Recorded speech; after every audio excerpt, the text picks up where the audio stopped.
Hey everybody, it is time once again for another Rahdo Q&A. And hello everybody, I'm about to answer a bunch of questions submitted by folks like you to the email address questions@rahdo.com. And by all means, folks, if anything I talk about or my wife talks about, because she sometimes shows up on these as well, prompts any further questions from you, well, you know what to do. Questions@rahdo.com is the email address. Keep them coming, folks. I want to hear your cues so I can am. And speaking of which, let's get right to it. But, folks, I'm going to talk about several different topics today, and if any of them don't really strike your fancy, don't worry. There are links down in the show notes that let you jump around from question to question so you can listen to just the parts you're interested in. All right, sound good? Then let's go. Marius says, I hope you're doing well. You've talked several times that you are going to go for a great 6-month tour. Yes, next week, literally a day from today. And we are running out of time. I've still got to get Kalimala here filmed and some other stuff, but we're very excited. The big trip down to Mexico. Would you please share your perspective on how is this trip going to affect the channel? Should we expect less gameplay due to it? Do you plan any changes apart from new videos with great landscapes and Jen's and my happy faces? Well, that's a good question. It's an excellent question. And of course, now we're doing this 6 month. Probably it's going to be more like 5 months. I just like to round it up to half a year, but it's probably going to be more like 5 months at the end. But who knows? It might be 4. We might be 3 months. We might decide to come home early. But earlier this year, we did just about 2 months on the road. And that was kind of like our test bed. And we thought, okay, yeah, this works. Let's push it. Let's go for 6. And you may have noticed, I continued to try, wherever possible, to put out as much content as I could while we were on. And so, back in February and March of 2023, the videos that went up on the channel from me were filmed on a tiny little dinette in an RV. Hopefully the quality didn't drop at all. It's still me, still making my same observations, still approaching the same way I always have. But I will tell you, doing that on the road made me so miss the room I'm sitting in right now. It is so nice to just set up the game, know that all my cameras are fine and my microphone is fine and I can just go. And because for years in Malta, I was filming in my living room, and every time I wanted to film something, I had to pretty much take over our living room. And I hear this all the time from Kimberly and Shay, because they're both, Ruel, like me, has a guest bedroom that has been converted into a studio. So for Ruel, it's easy. For me, it's easy. But for Shay and Kimberly, it is a nightmare. That's why Shay, he often tries to schedule like doing 3 games on one day because because he actually has roommates and stuff like that are inconvenienced by all the cameras and microphones and everything else. So I was reacquainted with that feeling living on the road, because it's a tiny little RV. I can't leave a whole bunch of webcams on little spindly tripods all over the place. And so I have to set up and tear down. And I found that to be incredibly onerous. And I've left myself wondering, how did I put up with this for so many years in Malta? So I'll be honest, I am not looking forward to that. What have I done to try to mitigate it? There's really nothing I can do about the cameras, right? Maybe I'm going to try experimenting with, maybe I can set up the camera so they can stay all the time. And because, they're on, what are they called? Gooseneck, these, the kind of things where, it's a thing that clips to because they're just little, look, here's one right here. If you're watching instead of listening, you can see this little webcam is my overhead camera, right? It's a very tiny, lightweight thing. This can go on the end of a gooseneck line, and I can just kind of muscle it around in position. And I'm thinking maybe I could set these up so that when I'm done filming, I can just kind of put them up and they just don't bother us. But the tricky thing is, which you can almost see on screen, there's my microphone right there. I'm trying to get the mic as close as I can, and the mic would have to be reset up every time. These microphones are very delicate and all of that. But what I did is, a couple of months ago, I bought a set of wireless DJI mics, as I've seen them appearing on more and more videos for people who record them stuff walking around and doing stuff with GoPros, and it seemed like these DJI, and they're expensive. Maybe the most expensive piece of equipment I've ever bought for recording. It was like $300 for these 2 wireless, lapel mics that you can just plug in. I've filmed with them a couple of times. There's good things about them and there's bad things about them, but my hope was that, hey, if I could just get myself in the RV set up to where, I just put use the gooseneck things, and the cameras can always stay out, and all I gotta do is just plug them into a laptop, and then I can just use these wireless mics, that maybe I could get back to feeling like, oh no, I don't have a bunch of stuff to set up. I can just set up the game and go really quick. If that's the case, I don't expect you'll see really much of any change other than, as you suggested, the background of where I'm filming. But it's a test that we will find out in a couple of weeks when I'm on the road and I continue, because my intention is to keep on filming. The problem is, of course, once we get south of the border, it's going to be all but impossible to get new games. I keep writing to publishers. Hey, publishers, I am literally going to disappear from the earth for 4 months at the beginning of December.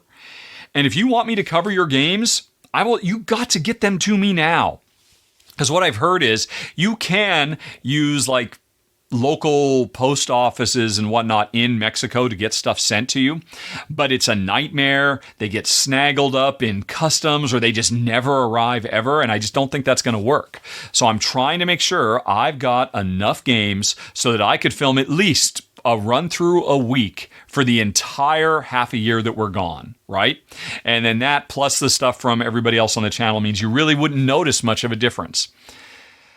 But it is proving difficult, and I guarantee you, half the people, hey, just right around the time it'll be too late, they'll say, okay, we're ready to send it to you now, Rahdo. What's the address? And I'm like, sorry, I'm in Baja now. You can't send it to me, and that'll be too late. I expect I'm going to miss out on covering some big games as a result of that. But honestly, I don't even know what coverage is going to be like, because I have not really put those wireless mics through a real stress test yet. Especially because it turns out there started to be some problems with them. They wouldn't recharge anymore with their little recharge station. I've actually had to mail them back to DJI, and I'm waiting on them to return so that I was expecting to do more tests with them before we flew, but then we ran into this problem. So my intention is, from your perspective, nothing is going to change. I can't guarantee that. I'll tell you what I'm most sad about. Just this week, Alex came over and we filmed 2 games back to back. We did, I can't think of it now. Escape Room Tycoon and Wondrous Creatures. And here's the deal, folks. I have fallen in love with Alex. It is so wonderful. I so enjoy having him come over, having him done all the work to learn the game, play the game a bunch of times, and then we have this shtick where he sits down and he literally teaches me the game on camera. We record it. There's no setup. I know nothing about the game other than the fact that, hey, I probably read the rule book 6 months ago and said, yeah, I don't know if I want to do it, but you know what? If Alex wants to do it, I'll do it with him. That's becoming one of my new responses. Honestly, to the previous question from Jack, I probably could have given that response with Flock Together, and if Alex had wanted to do it. Although it's interesting, Alex has run into his first, oh my gosh, I wish I had said no to this because I played it and I should have said no. And so this has now happened to Alex too. Everybody on the channel eventually gets to the point where they realize, yeah, I can't just say yes to everything because there's always plenty of other things coming that will be good. There's just no time to waste on boring or crappy or weak sauce games. So the problem is, Alex and I said goodbye for half a year because I'm not going to see him until April of next year. But when it comes back, I am hoping, because he lives about an hour from me, it is so much more fun. And I think that fun comes through. I think there's, my run-throughs that I've been doing for a decade are great. Obviously, I love them, so I think they're great because I do them because it's exactly what I want to see. It's what I've trained Shay and Kimberly and everybody else to do because it's what I want to see. And they now do amazing versions of them as well with their own tweaks and touches and flavor and all that. But now that I've started doing these with Alex, I think the end result is so much better. And what prompted me to think this was having Amy and Maggie doing run-throughs where it's 2 people. Still doing all of the articulation of thought processes and strategies, but then also a human being to respond to jokes and make, inside references and all that. It so elevates. And honestly, when I get back in April, if Alex is up for it, I want him to be in every single video I do, quite frankly, moving forward. Because 1, I think the end quality is so much better. And 2, it is so much easier for me. Basically, I am paying Alex, whatever type of game it is, he's basically getting like 2/3 of the money, because I figure he's playing the game, he's learning it, he's teaching me, he's doing the majority of the work, and I'm just taking 1/3. I think maybe I'm taking 1/4 and he's getting 3/4 of the whether if it's a sponsored preview from a publisher or if it's just a retail game that's being covered because it was because Patreon backers backed. I mean, it's the money that comes in through Patreon, which is my number one income source, that pays for the majority of videos. It's just fans of the show who like the show enough and would like to get some exclusives, and I'll give you $5 a month to get these cool exclusives. That's what actually pays for me and Shay and Kimberly and Ruel and Amy and Maggie and now Alex to do the majority of the videos that appear on the channel. And so when I'm doing with Alex, I'm giving most of it to him because he's doing most of the work. And I would be happy to continue doing that. So we'll see what happens when we get back in April. But if we were not going on this big trip, I would like to think that if Alex is up for it, because Alex has a day job too, and plus he's about to be he's already a new dad, and he's about to have his second kid. So I don't know if he's got time to come over and spend more quality time with me. But if he does, I think that's going to be a change you see once I get back. And this trip is just kind of putting the real evolution of the channel on hold. So anyway, there's some insight into what's going on. Okay, next up, we have Jeffrey who says, pick up and deliver. So I heard that you've recently parted ways with Brass and that Railways of the World is on the chopping block. Say it ain't so. Oh, it's so, Jeffrey. It's so. I think you had mentioned your evolving preference for games that limit the mechanism, not mechanic, to either route building or delivering, not both. Yes, this is something that I think I probably talked about most in my run-through of Cargo Empire, which is a very weird, quirky game where they got rid of the route building but kept the delivery. And I thought, wow. And that plus Carnegie, which is a game that had the route building but not the delivery. And I realized, you know what? I would rather play either of these than Brass. I would rather play either of these than Railways of the World. I'd rather play either of them than Mythwind, which is a more recent game that had build the network and then also use the network. Anyway, though, I'm sorry, continuing with Jeffrey. I wondered, where does that leave games like Akrotiri, Great Heartland Hauling Company, and other older titles where the route building and pick up and deliver is not as overbearing? Well, the thing is, those are games where, those are pick up and delivers, both of which made my original top 10 pick up and deliver games that I did with Tom Vassell many, many years ago. They both made the list because, and I didn't realize this at the time, a Great Heartland Hauling Company says, look, here's all the routes. They're all on the board. You're just trying to play cards to figure out how best to move around. And Akrotiri, you're building the board, which means you're kind of building the routes as you go, but you're building it less to make the routes and more to actually complete objectives of kind of trying to build a treasure map. And the routes are almost kind of secondary and incidental. So those are both great pick up and deliver games that really worked for me in Gen because, again, they weren't. There is 18xx games and, games inspired by Steam have a very clear overall, which for a long time, Gen I really enjoyed. And Brass and all these. And, the most recent one was Nucleum. Spend most of your effort trying to build these networks and then use them. Use mine, use yours, pay you a premium. However it does it. It's just like, it's good. And I enjoy it.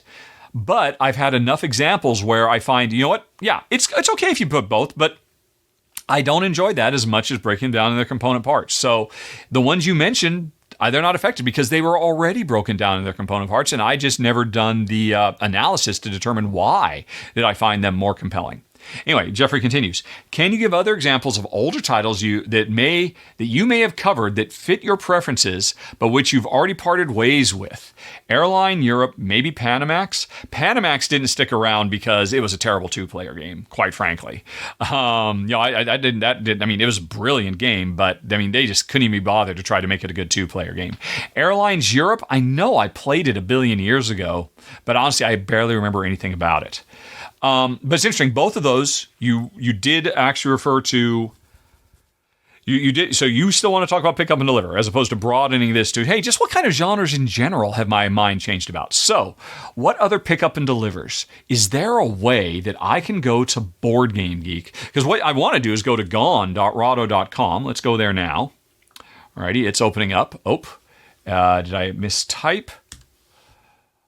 I must have some weird extension in Chrome because I've noticed my faq.rahdo.com or gone.rahdo.com or, all these .rahdo.coms have started to fail in Chrome. But they never fail in Edge. They never fail in Firefox. And if I go into incognito mode, they don't fail. So I don't know what it is. Ugh. Let's see. All right. And then I have Jen on her machine. Hey, can you see this URL? And she's in Chrome and it works fine. So, okay, that means I've got to actually go to Board Game Geek and do this manually. And I need to systematically start turning off my extensions one after another in Chrome to figure out which ones are interfering with my URL redirects. But anyway, let's look at this. So I need to go to, I don't even know how to get to my collection now without my shortcuts. How do I do this? I look at Rahdo, and then I look at my profile. Yeah, and then I look at my board games. Oh man, this is no wonder I make shortcuts to all this stuff. Alrighty, so then I have to filter, and I have to say board games. Don't want to worry about expansions right now that I don't own, that I previously own, and that'll be my gone list, right? I think that's how I make my gone list. Is that right? And then it thinks about it for a bit, and it's loading this. And right, yeah. But now here's the problem. I don't have a way to search this list or sort it by mechanisms to just call out the pickup and delivers. And how many of them are there here? There are 1,161 games that I have played and gotten rid of. And some portion of them are pick up and deliver. Okay, so that's not going to work. Alrighty, then tell you what, let's go a different way. Let's just go to to advanced search. And then let's say owned by me. Let's say what pick up and deliver games that are owned by me right now that maybe have changed my attitude about, or that are reflective of my changing and evolving attitude about pick up and deliver.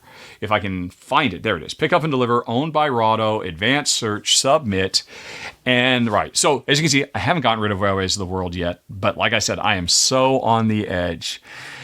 Forbidden Desert, that's kind of a stretch to call that pick up and deliver, and I would say the same thing is true for Clank.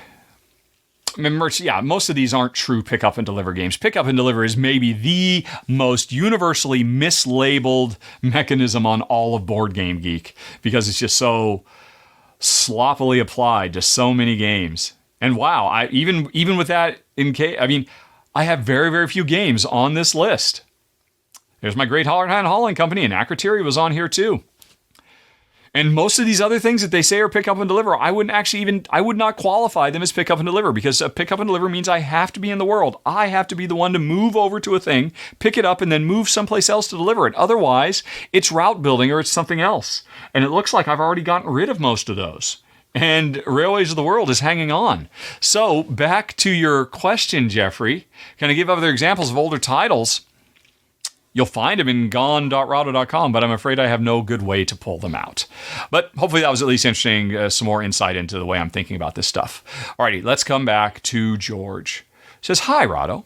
What's your advice on ranking games in general? Is there a certain structure or criteria that you use? I'm getting ready to rank my games, and I was thinking of using the app to assist, PubMeeple specifically, but I started thinking about a way I should think about games in general. I mean, I can't compare Isle of Trains to La Granja because it's too different. They're two different weights of difficulty, and yet the fun level is the same. I think an 8 should be the same for a lightweight game as it is for a heavy game. Yeah, I completely agree.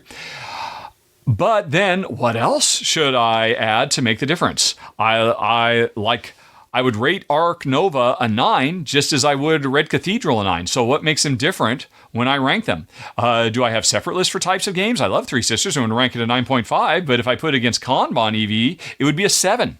This is why I don't rely on Board Game Geek rankings as much. Too many factors. Sorry, I'm all over the place. I guess this is my brain melting at this point. George, it's really simple. The only hard thing about this is just picking a metric and sticking to it. And Fun factor is my preferred metric. I mean, there's a lot of things that go in. I try to think of, does Jen like it? If she loves it a lot, that'll bump it up for me and so on. But there's one really simple way to do it. There is a very, very easy way for, what was your example? To rate Isle of Trains versus Le Grand Ha. And it's simple. Visualize in your mind holding Isle of Trains, the box, in one hand and Le Grand Ha in the other hand. And now, imagine you can only keep one of them and the other one you will never get to play again for the rest of your life. And you have to pick one. That's it. That's all you got to do. I guarantee you, you will, after thinking about it and reflecting on it, thinking, but sometimes I'm really in the mood for a nice light thing with all this cool player interaction of Isle of Trains, and sometimes I want a really crunchy thing, and I love the the way dice drafting works in Le Grand Ha, and the fact that it has a little bit of, take that, it's just perfect for me in the multi-use cards, but Isle of Trains has the really wonderful, aesthetic and charm to it, and blah, blah, blah. And you could go back and forth on this all day long, but at the end of the day, just imagine me standing there in front of you and saying, dude, I don't care. One of these is going to be thrown in the fire, and the other one you can keep for the rest of your life. Make a choice. Which one goes? And you'll have to make a choice.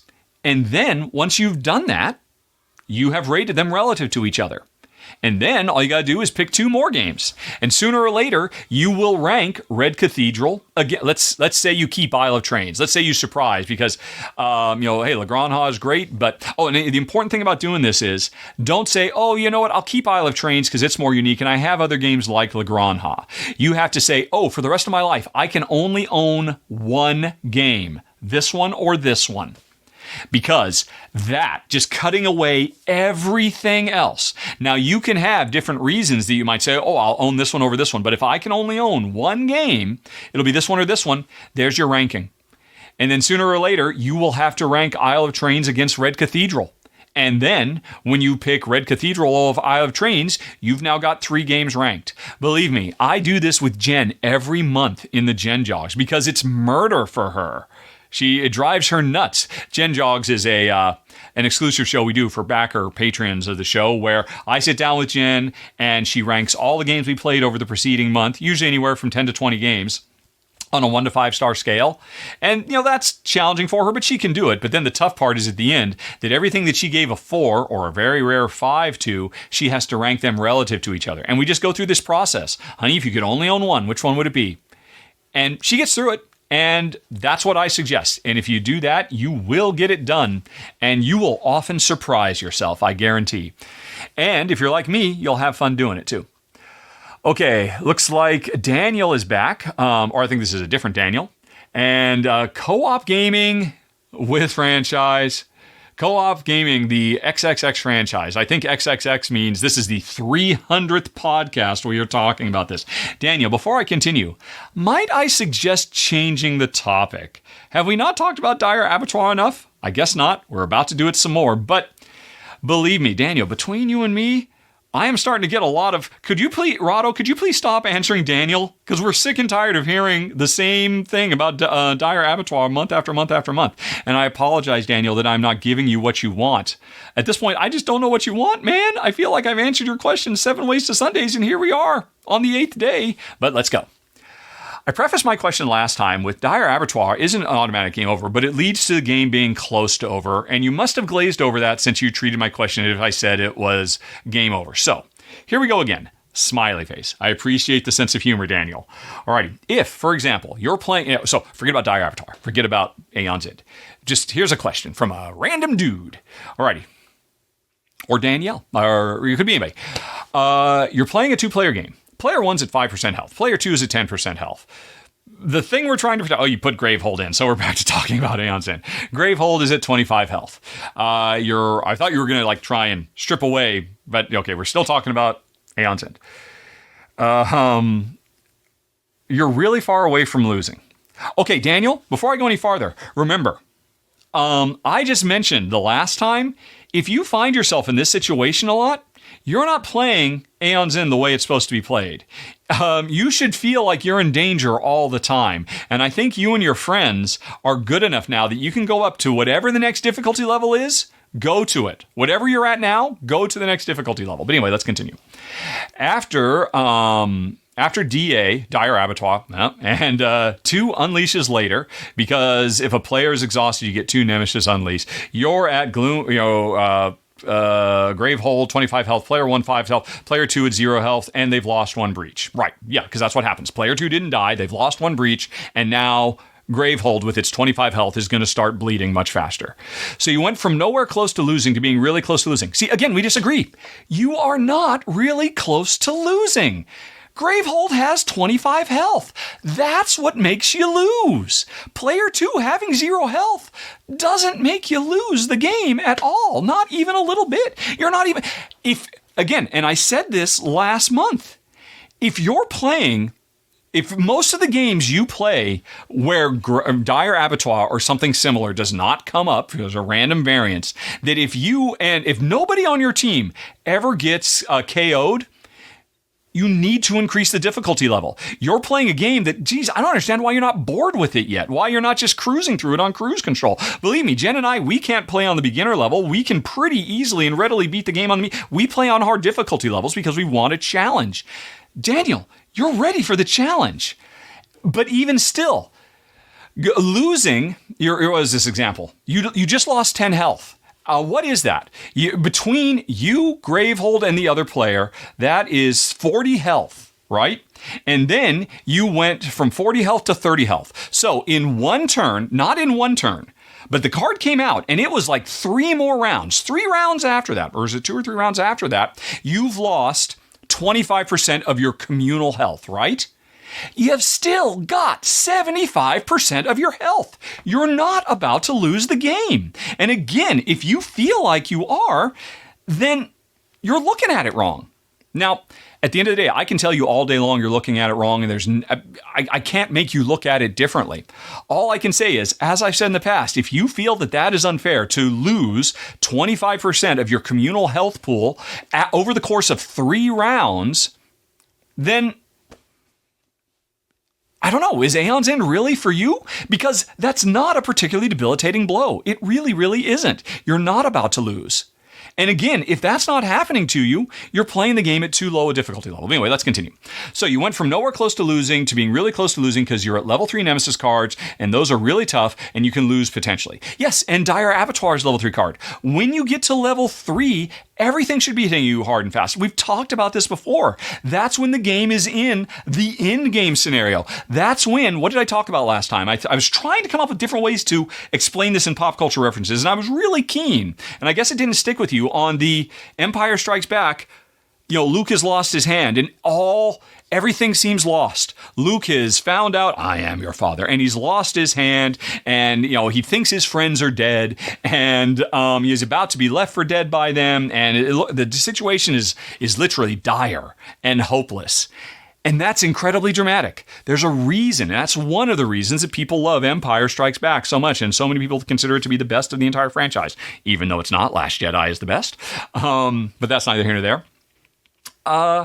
And that's what this game is trying to engender in you. That sense of, whoa, pit of despair. How are we going to overcome this? And then when you do, because the game is designed to allow you to do it, because as I said, it may feel bad, but you still got 75% of your total health pool. So you're really okay, and you can still win this. And that's what they're trying to do. They're trying to give you that roller coaster ride. And if, you know what? Some people ride on roller coasters, they say, wow, I really didn't like that. Why did it have to make me sick to my stomach? How am I supposed to enjoy this? And you know what? Roller coasters aren't for some people. And Dire Abattoir isn't for some people. And if it's not for you, maybe Aeon's End isn't for you either. Maybe, I don't know. I've never played it with you. But anyway. All right. And that's interesting. You say, okay, we just instantly, out of nowhere, again, it's not out of nowhere. The card came up, you had several rounds to deal with it, and now you have many rounds to deal with the after effects of it. It's not out of nowhere. You still have plenty of time. I fundamentally disagree with it. And then you add, where those are really tough. While there was no way of losing before. Why is this game in the game? Because if there's no way of losing a cooperative game, why are you playing it? It's not even a game at that point. If you and your friends have gotten so good at this game that it's only cards like this that are the only way the game actually has a chance against you, first of all, you're playing at the wrong difficulty level, and two, you're not even playing a game. You're just doing an activity. You might as well all be sitting around and doing a crossword puzzle, or not even a crossword puzzle. A jigsaw puzzle. You might as well just be sitting around doing a jigsaw puzzle. You just give it enough time, you will, quote, win. You can't lose at a jigsaw puzzle. And if you can't lose except for these cards, well, you've been asking me for months, why do these cards exist? You just answered your own question, buddy. The game has to put fear into you. You have to feel like you're going to lose. That's why it's there. If you respond to that by saying, oh, this feels really bad that I might lose, I don't like this, then why are you playing the game? It sounds like you want an activity instead of a game. You want something. You should try out Dorfromantic, right? Because it's designed that you can't lose. Anyway, though, that is the frustrating part. You went from being safe to being close to death. No, it's not the frustrating part. That's the exciting part. Would Empire Strikes Back be loudly touted as one of the greatest adventure sci-fi movies of all time if Luke Skywalker just cakewalked through the Bespin and just showed up and said, "Oh, Han, Leia, how are you doing?" And they'll say, "Hey, good to see you, Luke. We weren't really in any danger anyway. Everything was fine. Was never any problem. Let's just leave. Let's just all go and go on to our next adventure." Would people be interested? No, of course. There has to be the threat of losing. Why does this card exist? So that you feel the threat of losing. But you interpret the threat of losing as, oh, this is frustrating that I might lose. So again, I don't know what to tell you, man. We've been doing this now for half a year. And again, people are really starting to talk, saying, can we just please change the subject? So I don't know. I don't know how to give you what you want, other than to say it seems like the game can't give you what you want. Yes, it doesn't in the game, you continue, but it feels really frustrating. If you're frustrated by the potential that you might lose the game, then you don't want to play a game, right? What's the point? What's the point of playing sports? What's the point of playing a game of basketball if you know for a fact that your team will win no matter what? You might as well just sit around, just shooting hoops and just have a good time. You don't want to play a game if you're frustrated by the fact that the game can push back and make you lose. I don't get it, man. Right. And then you finish. I still haven't answered. In my opinion, what is the incentive for designers to insert unfair cards into otherwise balanced games? We just talked about that. I have now given you probably the fourth or the fifth or the sixth reason that these cards exist. And at the end of the day, they're not unbalanced. Dire Abattoir, I don't know how many times I can tell you. I don't know how many different examples I can give you from other games, from pop culture, etc., etc., etc. There's nothing wrong with Dire Abattoir. And what you're saying is, if that makes you not enjoy the game, maybe you don't enjoy the game. Maybe it's not Dire Abattoir. Anyway, P.S. An example of a stage 3 attack card that can lead to a loss depending on the boss. Obliterate, unleash twice. The player with the most open breaches destroys 4 cards. The game has to have a chance to win, Daniel. I'm just repeating myself now by saying that you seem to be very frustrated by the fact that the game can potentially hit you and make you lose. It sounds like you don't want to play this game. Anyway, question 2, changing the subject. Although it is a continuation of a previous subject. In the feeding your people example, you said, think of it this way. And get points instead of losing points. Right, okay, this is the Agricola thing. Right. I would argue that most people don't want to think of it the other way if the game doesn't state it explicitly, nor do they like to change the mechanism of the game. They do not want to fix the game for the designer in order to join it. Well, first of all, I did not advocate changing the game at all. When you sit down to play Agricola and you have the board set up in front of you, you are sitting at basically negative 44 points. I forget, it's something like that. With all the empty spaces that you need to fill to avoid negative points. With all the opportunities to feed your people, where if you don't feed them, and you start with 2 and you'll get more, every time you recruit a new family member in Agricola, what you're really doing is immediately taking on a negative, I guess, anywhere from what? negative 5 points at the end of the game, although with we'll put the babies aside, a negative 5 points to negative 30 points every time you recruit a worker. That's what's happening. You can actually see this. I believe there are online Agricola, sites where it just keeps a tally of everybody's points. And when you first start playing the game, you're at negative 44. As soon as you recruit another family or birth another family member, wow, now I'm at negative 70. That's the reality of the game. And if you find that frustrating, I don't know what to tell you, man. I don't know what to tell anybody who says, because mathematically, there is no different from me going from negative 70 to negative 65. That should be just as, and it's not changing the game. I'm not advocating changing the rules. I am saying take your victories where you can. Going from negative 7 to negative 65 should be just as satisfying and fulfilling as going from 10 to 15. Mathematically, it's the same. Now, if you don't want to, what can I say? I just said it before. Don't play the game. I'm not really even sure. I don't think you actually have a question mark in here, so I'm not sure what your question is. You're just saying that people don't want to look at math the way that math works. And that's fine, I guess. Don't play a game if you don't like it. I'm just trying to point out that you're not looking at the math the way it really is. So I'm just trying to help. And if it doesn't help, we can move on. And believe me, it's about time we move on to another question, Daniel. And folks, I think that's it because, we move on to Jen's. So hang on, we'll be right back with Jen.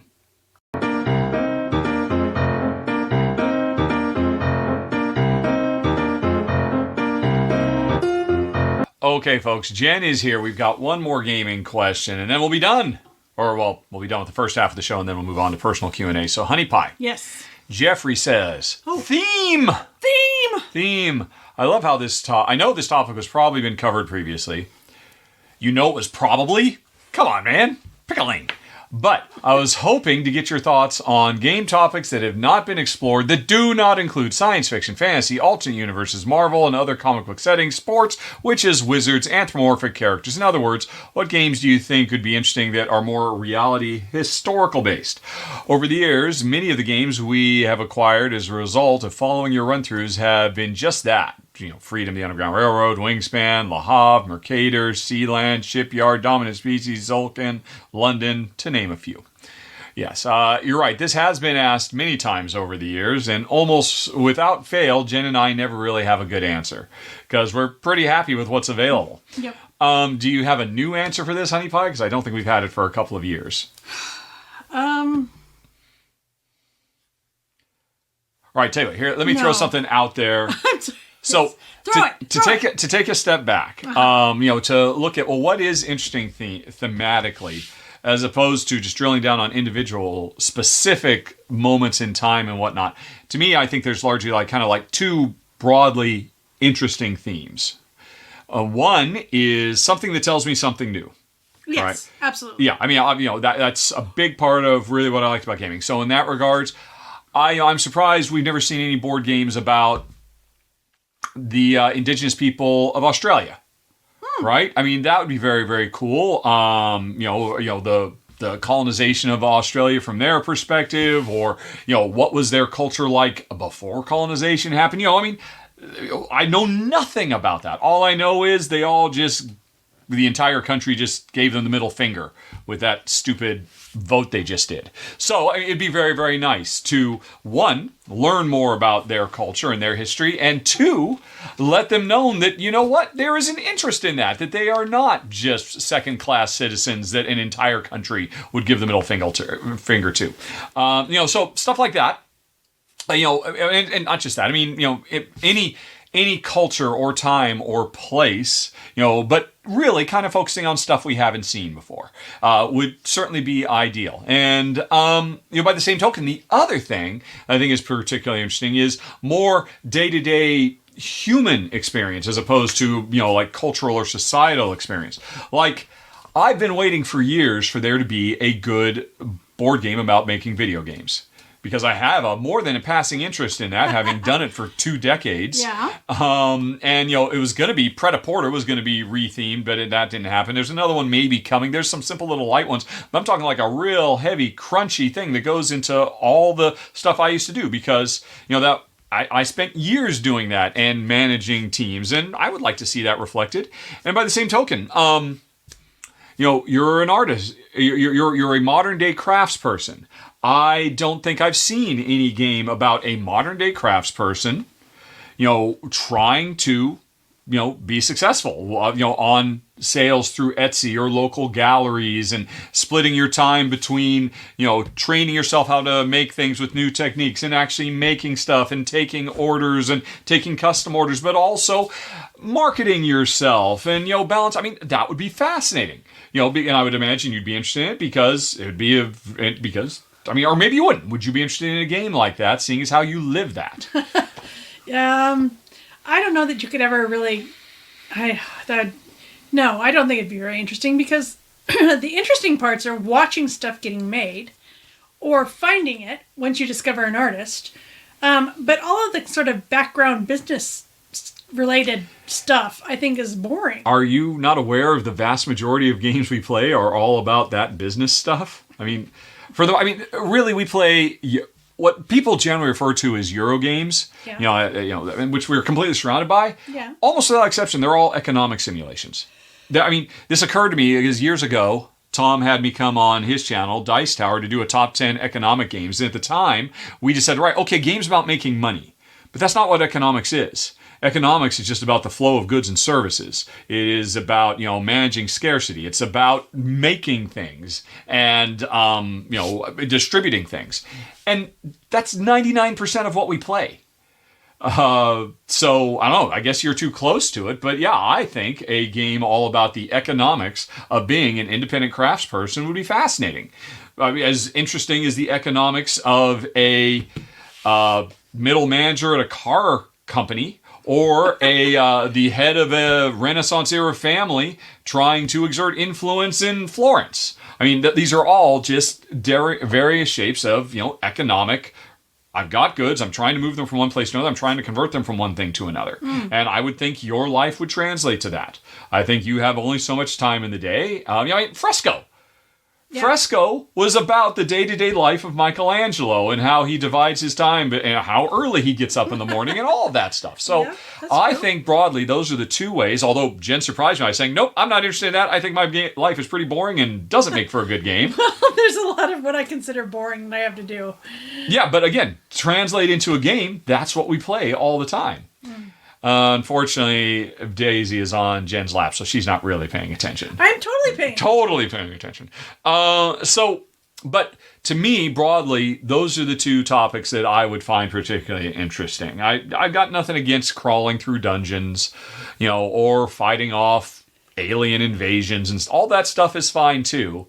But I am more interested in human stories that, give me insight into the human experience that I don't already see. So pretty much anything that does that is going to be of interest. But, as for particulars, now, did that prompt you to think of anything, Honey Pie? Because if not, we'll move on to the personal section. Actually, it did prompt me to think of something. Here we go, folks. I am reading a book called The Future is Faster Than You Think. All right. And there is so much stuff coming our way, so much good stuff coming our way in the next 10 years. That I think it would be really interesting to have a game about convergences, about how different technology, when combined with other technology, creates something totally new. Nobody thought about it before, and yet it's going to be this amazing thing that changes everybody's lives.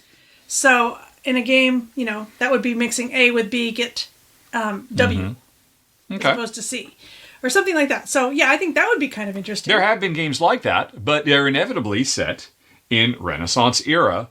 And I think you see so many games set really in medieval and Renaissance era settings because it's so simple. Yeah. These fundamental drives of, hey, sell good A to person B to receive good C to send a group.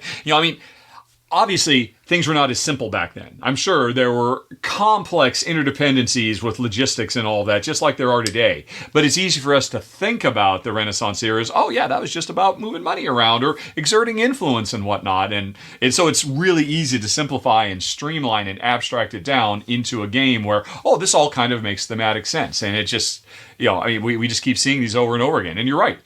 We tend to see either stuff set in the past, stuff set in the present, or stuff set in the far future. Far future, yeah. We never, for good or bad, we never seem to see, what about 30 years from now? What's happening in 30 years?